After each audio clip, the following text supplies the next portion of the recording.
Саламатсыздарбы, Медиа 24 YouTube каналынын көрөрмандары. Бүгүнкү суроо жооп рубрикасында биз жаңы шайланган өкмөт башчыбыз Улукбек Мариповдун 5600 сомго бир айда бир адам жашаса болот деген пикирине шаар тургундарынын ой пикири кандай? Чогуу биргеликте баарыбыз угуп көрөлү.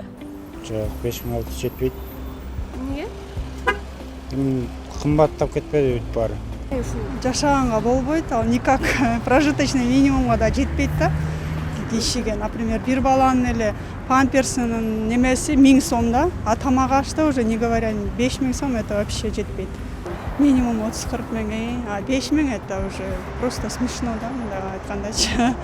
Продуктунун баары кымбат, свет деген бар, газ деген бар, канча деген нерсе бар. Каяктан жетет 5600 сом билбейм.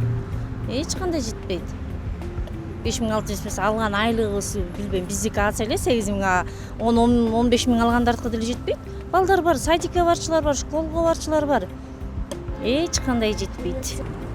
Ошо 5000 сомго бир эле магазинге барганда жок болуп атпайбы?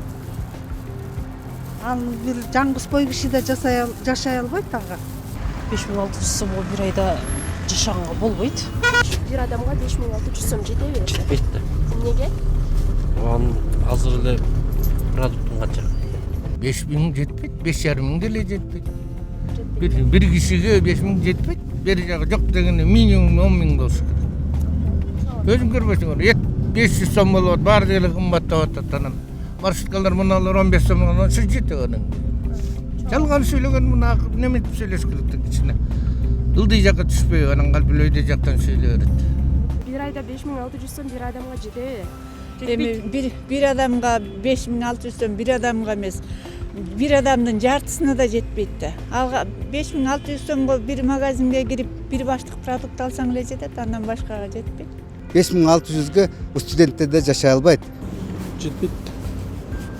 Эмнеге? Продукттун баасы ошого эле келип такат да. Ичкен жегенибиз канча сомдон турат? Нан канча сом, май канча сом, кийим канча сом. Ошондон кабары жок кишилер 5600 деп айтат бишки. 5600 жетпейт да.